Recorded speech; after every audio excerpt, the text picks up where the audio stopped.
Das ist der Florian. Er ist in der Szene absolut bekannt, denn ja, er modifiziert Fahrzeuge mit ganz speziellen Anbauteilen, ja, die in der Szene, so nenne ich es jetzt mal, ihre Abnehmer finden. Unter anderem Seilwinden, das sind Lichtsysteme von Osram zum Beispiel, die eingebaut werden, oder komplette Stoßstangensysteme, aber auch Aufbauten. Ja, ich grüße dich herzlich. Ja, hallihallo, schönen guten Tag. Ja, du bist ein Nordlicht. Richtig, genau. Fast von der Küste, wir kommen also aus Hamburg, sind aber bundesweit aktiv und haben eigentlich immer irgendwo irgendwelche Kunden, Sonderwünsche aus der ganzen Republik zu bearbeiten. Wenn du mal so lieb bist, mal kurz mit mir mitkommst, dass wir das Auto mal sehen können komplett. Das ist jetzt mal so ein Beispiel. Ein ganz normaler Amarok ist ja schon fast langweilig, wenn man das vergleicht mit hier. Ja, ein Amarok ist vom Werk aus schon ein doch durchaus vernünftiges Fahrzeug, kann man nicht anders sagen. Aber auch da gibt es natürlich noch Luft nach oben, muss man sagen. Ja, hier sieht man es, die Stoßstange allein ist schon ein Hingucker. Aus welchem Material ist sie? Richtig, ja, das ist jetzt wirklich was ganz Besonderes, muss man sagen. Das sind die Rival-Frontstoßstangen mit Seilwindenaufnahmen. Die sind also aus Aluminium gefertigt. Man sieht schon, die sind außergewöhnlich hochwertig gefertigt. Natürlich dadurch, dass sie Aluminium sind sie natürlich verhältnismäßig leicht im Gegensatz zu den Stahlstoßstangen. Und das Besondere an diesen Stoßstangen ist tatsächlich, dass die alle ein Teilegutachten haben, dass man da auch also keine Probleme mit dem TÜV bekommt.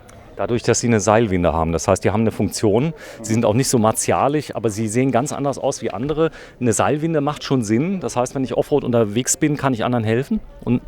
Ja, in erster Linie kann ich mir selber helfen. Das ist eigentlich so der etwas egoistische erste Wunsch, wenn man sich eine Winde montiert. Das ist so eine Art Reiserücktrittsversicherung. Ja? Wenn ich irgendwo reinfahre, komme ich auch irgendwo wieder raus. Hier haben wir jetzt eine Unterflurwinde. Natürlich heutzutage eigentlich immer mit einem Kunststoffseil. Das hat natürlich so entsprechende Sicherheitsfeatures, das lässt sich besser handeln etc. Heute nimmt man Kunststoffseile. Das hält auch, oder? Das hält. Das hält sogar in der Regel besser als ein Stahlseil. Wenn es mal reißen sollte, ist es mehr oder weniger spannungsfrei. Das macht von mir aus einen blauen Fleck, ein Stahlseil. Das ist schon äußerst gefährlich, wenn das reißt. Das tut weh, ja. Man kann aber auch die Lichtsysteme ändern, kann man das? Oh ja, die Lichtsysteme kann man ändern. Zu allen Bedürfnissen gibt es im Prinzip die richtigen Scheinwerfer heutzutage. Man ist logischerweise heute auch in LED-Technologie unterwegs. Egal, ob man dann im Bereich der Nebelscheinwerfer arbeitet oder dann nachher des Fernlichtes oder dann als Arbeitslicht. Da gibt es verschiedene Varianten. Was da dann immer rauskommt an Lichtausbeute, ist schon außergewöhnlich, muss man sagen. Genau, das Ganze muss auch zugelassen sein. Da gibt es so Kennziffern. Richtig. Das darf bestimmte Dinge nicht überschreiten. Osram baut jetzt auch Licht für solche Fahrzeuge. Richtig. Osram hat sich jetzt auch dem Pkw bzw. dem Offroad-Markt ein wenig verschrieben. Wir brauchen immer die E-Prüfzeichen und dann kommt es, wie gesagt, ein bisschen drauf an, wie sie nachher geschaltet werden, ob als Fernlicht oder dann als Arbeitslicht mit entsprechender Abdeckung. Das können wir da hinten gleich nochmal sehen.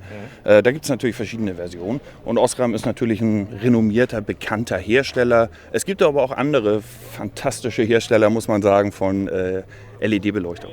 Ja, wichtig ist das Fahrwerk. Ihr ändert ganz oft Fahrwerke. Die Fahrzeuge kommen dann höher. Hat das sonst noch einen Grund? Naja, wir brauchen im Gelände tatsächlich doch Bodenfreiheit. Das ist mehr oder weniger das Entscheidende. Es geht gar nicht so sehr bei uns in Deutschland um diese Riesenräder, die man weltweit gerne mal so sieht. Das geht bei uns sowieso alles nicht. Aber wir brauchen die Bodenfreiheit. Und das geht in der Regel tatsächlich nur mit den Fahrwerken.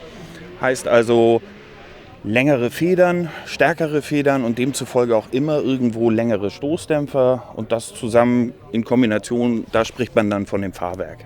Ja, ich sehe die ganze Zeit Rival. Ist das so ein Hersteller, der in der Branche bekannt ist? Oh ja, doch, Rival ist durchaus in der Szene bekannt. Das ist ein Hersteller, der sich nun dem Aluminium verschrieben hat und das also sehr hochwertig produziert. Kommt aus Russland. Auch mal was Besonderes tatsächlich. Man sagt denen ja nach, die können das. Also wenn ich so Standheizungen sehe von Planar aus Russland, die gehen nicht kaputt, die funktionieren. Wobei man muss wirklich sagen, wenn man da im Werk ist, dann sieht es aus, als ob man irgendwo in Cape Canaveral wäre. Da kann man wirklich vom Fußboden essen und es stehen ausschließlich deutsche Trumpf-Schweißroboter und deutsche Trumpfmaschinen da drin. Das ist Großserienfertigung, was die da machen. Ihr habt den schick gemacht, dazu gehört natürlich auch eine Folierung. Ihr bietet das auch an? Ja, natürlich. Also bei uns gibt es wirklich das komplette Programm vom Fahrzeug, über die Reparaturen, über jegliches Zubehör und ehrlich gesagt auch für jeden Geldbeutel. Ja, das muss man auch dazu sagen. Ja, es gibt ja auch Menschen, die möchten einfach so ein Fahrzeug besitzen. Das heißt, die treffen sich, da gibt es Clubs, die, ich sag mal, zusammen sind, die machen Touren. Die müssen nicht immer in die Sahara fahren, oder? Nein, das ist völlig richtig. Also natürlich gibt es viele Clubs. Es gibt eine riesen Fanszene, auch vom Amarok. Da haben wir nun gestern auch gerade gesessen beim Amarok Club. Irgendwann ist es tatsächlich so, wer so ein Fahrzeug besitzt und selber schon diverse Touren gemacht hat, der will dann eigentlich irgendwann vielleicht auch doch noch mal ein bisschen weiter als Europa. Und auch für die haben wir dann skurrilerweise das Richtige im Angebot, weil wir nicht nur Fahrzeuge machen, sondern wir bieten dann auch die entsprechenden Touren gleich mit an. Gerade aktuell läuft unsere Island-Tour, die ist relativ legendär. Das ist zugegebenermaßen auch die erste Tour dieses Jahr, die noch wieder stattfinden konnte. Unsere Oman-Tour ist dann tatsächlich auch frühzeitig beendet worden. Genau, Thema Corona hat euch ja auch erwischt. Und die ganze Welt hat zumindest beim Amarok Alucap. Und das habe ich ja gar nicht gewusst vorher. Ich drehe erst seit 48 Stunden das Thema Offroad und überall begegnet mir dieses Dachzelt. Und das Besondere ist, das ist ja mal ein Zelt. Also ich sag mal, ich kann es ausfahren, das Ganze geht ruckzuck und ich kann mehrere Autos zusammenstellen und habe dann praktisch ein großes Zelt. Es ist tatsächlich so. Also das betrifft jetzt ehrlich gesagt nicht nur den Amarok. Das geht generell so ein bisschen um diese Aluminium-Hardtops, die wir hier irgendwie haben. Das ist nun mal ein wirkliches Heavy-Duty-Hardtop. Das heißt, man kann es wirklich schwer benutzen, man kann es beladen. Es verträgt auch mal eine Delle oder einen Kratzer. Das ist ein südafrikanisches Produkt. Und der Importeur ist da also tatsächlich auch sehr, sehr bemüht, diese Produkte auf dem Markt zu platzieren. Und es gelingt ihm einfach auch außerordentlich gut, weil es gute Produkte sind. Es gibt natürlich auch andere Produkte für den Amarok. Es gibt auch andere Hardtops, auch aus Südafrika. Aber mit dem Alucap Die haben einen großen Wurf gemacht. Ja, ist man wirklich sehr gut aufgehoben. Man muss dazu sagen, das sind natürlich modulare Systeme. Das heißt, man fängt an mit einem Hardtop von mir aus, dann stellt man irgendwann fest, ach, so ein kleines Küchenmodul, das wäre ja noch mal was. Dann Achso, man kann es nachrüsten. Ja, sicher, natürlich. Das ist, wie gesagt, für jeden Geldbeutel ist da das Entscheidende dabei. Und irgendwann stellt man fest, ach, es ist so ein Dachzelt und dann diese Markise, die ich überall gesehen habe. Also, boah, und dann irgendwann sieht es halt so aus. Ich habe gehört, die sind nicht so 1000%ig passgenau. Die haben gesagt, also die sind sehr genau, aber die bleiben im Prinzip mit beiden Füßen auf dem Boden. Und so Millimeter mehr oder weniger, das ist, glaube ich, denen ziemlich egal. Aber es passt am Ende. Ja, also dazu muss man natürlich sagen, wenn man in der deutschen Autoszene unterwegs ist, dann haben wir hier mit Abstand wahrscheinlich den schwierigsten Markt für alle Importeure. Ja, wir haben hier den Anspruch, wir fahren deutsche Autos, natürlich wollen wir deutsche Spaltmaße haben. Ja, und das ist für uns als Monteure dann halt auch die Challenge. Noch schöner ist es tatsächlich beim Land Rover, bei so einem klassischen Defender. Ja, da kommt ein englisches Auto, das kombiniert mit einem südafrikanischen Produkt, aber bitte mit deutschen Spaltmaßen. So, und da braucht man dann eine entsprechende Werkstatt, die das dann auch umsetzen kann. Aber am Ende des Tages muss man sagen, es funktioniert, es ist vom Markt anerkannt. Das Ganze kann ich hier zusammenklappen. Das heißt, das komplette Zelt, wie ich es jetzt hier sehe, mit diesen riesen Ausmaßen, das LED habt ihr nachgerüstet?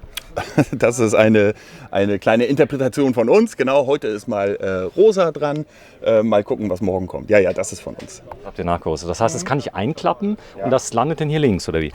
Genau, es ist eigentlich relativ einfach darzustellen. Ja, jetzt gucke ich mal gerade, ob es geht hier. Es geht leider gerade nicht, weil hier der Mast im Weg ist. Das heißt, ihr habt den hingefahren, mit dem Zelt ausgefahren. Genau, so eigentlich klappt man tatsächlich nur dieses Ding runter, nimmt hier vorne die Lasche los und geht dann tatsächlich einmal nur um sein Auto, rollt es ein bisschen hoch und dann verschwindet das Ganze hier in diesem Sack. Das Ganze dauert, wenn man sich viel Zeit lässt, 30 Sekunden. Und das ist halt das Tolle an dieser Markise. Für uns freitragend. Ja, eben. Für uns als Nordlichter. Und wir fahren an die See, wir fahren an den Beach. Und wir wollen schnell, einigermaßen sturmsicher dann und irgendwie auch um die angenehmen Dinge des Lebens kümmern. Und das ist bei diesem System, bei diesen Markisen einfach sensationell. Ich muss das Dachzelt dazu nicht ausfahren. Das heißt, ich krieg die Markise aber nicht ohne Dachzelt. Doch, natürlich. Das geht auch. Also diese Markise ist eine Markise und es gibt diverse Haltesysteme für diverse Dachgepäckträger und was auch immer. Also das Einzige, wo man ein bisschen drauf achten muss, ist tatsächlich, dass die Heckklappen nachher nicht zu weit nach oben schwingen. Und da haben wir leider bei vielen Vans, bei vielen Bussen leider das Problem, die wollen die alle haben, aber diese T6 oder sowas. T6 etc., genau, Crafter, es geht einfach zu hoch. So, also habe ich eine Doppeltür etc., bin ich perfekt aufgehoben. Okay. Vielleicht bei der Bestellung mal gleich drauf achten. Ja, ich sehe das immer in Frankreich. Da haben die nämlich im Einsatz bei Flohmärkten. Da habe ich die ganz oft schon gesehen, aber so im Campingbereich, Alucap, was ganz Neues. Ja, die Spezialisten werden sich jetzt totlachen und werden sagen, der hat ja gar keine Ahnung, aber wir wollen den Leuten das einfach mal zeigen. Das habt ihr auch nachgerüstet, die Stoßstange hinten? Richtig, die hintere Stoßstange ist auch komplett neu, auch von Rival. Da geht es natürlich primär um die Geländegängigkeit in Verbindung dann mit diesen wirklich massiven Bergeösen. Man darf nicht vergessen, PKWs, Fahrzeuge kommen in der Regel mit Abschleppösen und sitze ich im Gelände wirklich fest, darf ich an einer Abschleppöse nicht so rumreißen, wie man es dann doch manchmal muss, um das Fahrzeug wieder rauszukriegen. Da wird er verzogen, oder? Er reißt raus und das ist brandgefährlich. Da ist richtig Power hinter, da ist richtig Zeng hinter, wie wir sagen. Und das ist also brandgefährlich. Demzufolge braucht man immer irgendwo feste Bergeösen, woran man dann gehen kann, um selber zu bergen oder geborgen zu werden. Cool. Das heißt, ich fasse nochmal zusammen. Ihr könnt die Felgen organisieren, die Reifen organisieren, diese Trittbrecher, ihr könnt die Optik organisieren, ihr könnt das hier drauf bauen, ihr könnt ein Fahrzeug schaffen, bei dem ich anschließend die Leute, die Nachbarn sagen, mein Gott, du fährst jetzt nach Nordafrika. Richtig, also du kannst auch einmal um die Welt fahren damit. Ja? Also das ist überhaupt gar kein Thema. Da geht es wirklich ganz schwer um den Anspruch, was habe ich vor mit meinem Auto? Ist es ein reines Reisefahrzeug oder ist es ein Fahrzeug für die Jagd? Ist es mein einziges Auto? Ist es ein Daily Driver? Das sind alles Themen, die muss man vorher einmal so ein bisschen abklopfen. Das ist dann die individuelle Beratung, die man dann einfach machen muss, um das seriös anbieten zu können. Und manchmal muss man Dinge auch einfach ausreden. Ja, das muss man schon sagen. Viele wollen irgendwas haben und wenn man dann ein bisschen hinterher ist, worum es denn eigentlich geht, dann muss man auch manchmal sagen, nee komm, das brauchst du nicht. So, dann, wenn sie es unbedingt haben wollen, mein Gott, dann sollen sie es kriegen. Aber du hast es vorher gesagt. Genau, wir versuchen schon dann auch das Optimum da irgendwo rauszuholen. Klar. Ich zeig mal, das ist das Dachzelt. Das sieht man immer öfter. Das Ding hat es richtig in sich. Also das ist sehr, sehr funktionell. Wie ist es im Winter? Naja, wie Zelten so im Winter ist. Ne? Ich muss gestehen, ich habe mir auch vom Importeur freundlicherweise vor 2 Jahren, glaube ich, mal ein komplettes Auto ausgeliehen. Das ist ein guter Freund von mir. Und bin mit meiner damaligen Freundin in die Berge gefahren, in die Alpen. Und es war ein bisschen kälter und sie ist nun mal auch irgendwo Kälte nicht so richtig gewohnt. Also haben wir das ganze Zelt sehr dicht gemacht. Okay. Sind beide nachts aufgewacht mit Herzrasen, weil wir also tatsächlich fast in Erstickungstod gestorben wären. Achso, das ist dicht, das Zelt. Das war wirklich ziemlich dicht, ja. Dann haben wir einen Reißverschluss aufgemacht und dann ging es auch wieder. Demzufolge, es gibt... Ich sag mal so Herbst, Frühjahr, wenn es so in die Plusrate geht. Natürlich, Zelten ist Zelten, das geht im Frühjahr los und endet... Das ist aber jetzt Zelten, das ist kein Wohnmobil, was man sich da drauf baut, das ist ein Dachzelt. Nein, das ist Zelten, ja, das ist Zelten, das ist Textilie. Natürlich sind die dicht, aber ich sage mal, das ganze Jahr damit fahren, früher oder später, die wollen auch gelüftet werden. Da muss man sich nichts vormachen. Das ist eine Textilie. Die ist behandelt, alles wunderbar, aber die will gelüftet werden. Das ist so. Okay. Die Leiter, die kriegt man so dabei. Ist das, das ist eine Originalleiter? Ja, das ist absolut alles original. So kann man es bestellen. Die Matratzen sind dabei, die Abspanner da vorne sind dabei. Es ist absolut ein komplettes Zelt. Und ihr würdet das auch montieren, wenn jemand das will? Selbstverständlich, na klar. Okay, das heißt, ich gucke mal ganz kurz rein. Darf ich mal reinschauen? Sehr gerne. Gucken, ob ich das schaffe. Denn ja, es ist keine Matratze drin, aber man hat Platz. Was denkst du so, Körperlänge, was ist sinnvoll? Also ich bin 1,93 und habe reichlich Platz noch. Das hat eine Länge von über 2,20 Meter. Eine gigantische Höhe, das heißt, man kann auch mal drin sitzen, man kann sich auch mal umziehen etc. Super für 2 Personen, absolut. Genau, so, ich komme mal kurz runter. Ja, die Leiter hat es mir angetan. Ist sie schnell rein und raus machbar? Ich würde sagen, das ist schnell, wenn man... Okay. Zack. Und die ja, also da gibt es auch eine Schutzhülle für. Die schmeißt man oben ins Zelt rein oder hinten ins Auto, je nachdem, was man so fährt. Und dann hat man sie. Okay. Das heißt, die Leiter selbst, die wird dann oben verstaut, unten drunter? Oder wie kommt die In der Regel schmeißt man sie oben mit rein. Mit den Schlafsäcken, mit den Kissen etc. Das bleibt alles oben. Je nachdem, wie hoch das alles so ist. Bei diesem Fahrzeug steige ich dann hier oben drauf. Warte, ich zeig das mal gerade. Genau. und hole mir dann einfach die Leiter raus. Kleinere Personen müssen sich dann was anderes überlegen. Dann muss man die Leiter eventuell mal ins Auto legen.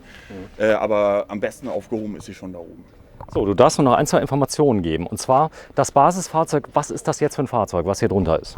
Ja, das ist eigentlich mal ein Standard Amarok gewesen. Baujahr? Was war das ungefähr? Baujahr, ich würde sagen 2016, 2016. so in dem Dreh. Okay. Haben wir damals neu gekauft und hat diese große Dieselmaschine, also den Sechszylinder da drin. Den gibt es ja auch nicht mehr, ne? Nee. Ja. Nein, es gibt leider gar nichts mehr. Das ist tatsächlich ein aussterbendes Modell gerade. Genau, ist ja überall so. Mercedes-Benz hat den Sechszylinder auch in Rente geschickt. Die kommen jetzt mit Biturbo, Vierzylinder und so weiter. Aber auch da, ich meine, man wird damit leben müssen. Die Mopeds sind ja jetzt auch auf Viertakt. So ist es halt. Wollte ich gerade sagen. Also die Dieseltechnologie ist das eine. Man muss sich als Techniker mit Hybrid und ganz anderen Dingen auseinandersetzen. Ja? Es wird immer in irgendeiner Form Arbeitsgeräte geben und die werden auch gebraucht werden. Und wenn wir da in der Motortechnik einfach uns anpassen müssen, dann machen wir das. So, vielleicht abschließend dazu. Ich habe jetzt nicht ganz verstanden, von welcher Firma bist du? Ja, ich bin von der Offroad-Manufaktur Hamburg. Wir sitzen, wie der Name schon sagt, also seit nunmehr fast 18 Jahren in Hamburg. Seid ihr mit mehreren Kollegen, also mehreren Händlern zusammen? Habt ihr einen Stand oder wie läuft das? Ja, also wir sind schon die Manufaktur, das sind diese ganzen Fahrzeuge hier und natürlich haben wir dann Kollegen und ich nenne es mal Wiederverkäufer aus der Schweiz mit dabei, aus Norddeutschland mit dabei, haben befreundete Firmen aus Hannover mit dabei, aber wir vertreten die dann hier, richtig. So, und jetzt abschließend dazu, es gibt ja einmal die Freizeitbranche, die sagen, ich will mir so ein Ding zulegen, einfach aus Spaß, ist mein Hobby. Es gibt auch Leute, die sich im Wald bewegen oder Landwirtschaft, das habt ihr auch? Reichlich, reichlich. Man mag es kaum glauben, wie viele Jäger es dann auch in Hamburg gibt. Ganz davon abgesehen sind also auch bei uns relativ viele Jäger. Und dann haben wir zum Beispiel hier mal ein Fahrzeug. Genau, das machen wir gleich dann in einem extra Video, aber wir machen mal einen ganz kurzen Teaser dafür, denn das ist eines der beliebtesten Jägerautos. Gibt es den noch? Jein, also bei uns gibt es ihn noch. Wir kriegen auch noch welche, aber es ist sehr, sehr, sehr dünn und sehr, sehr, sehr schwierig derzeit. Wenn du kurz sagst, was für ein Auto es ist? Ja, das ist der Suzuki Jimny. Genau, ein leichtes Fahrzeug, ganz beliebt. Genau. Aber es gibt ihn nicht mehr. Das ist das große Problem. Also wenn Sie noch einen haben möchten, man sollte sich beeilen. Da soll es was Neues geben. Aber ich habe schon gehört, da haben viele geteilte Meinungen drüber, was jetzt neu kommt. Ja, bis gleich. Vielen Dank erstmal. Kurz noch dein Vorname? Florian. Florian. So, ich habe es mir schon fast gemerkt. Bis gleich. Tschüss.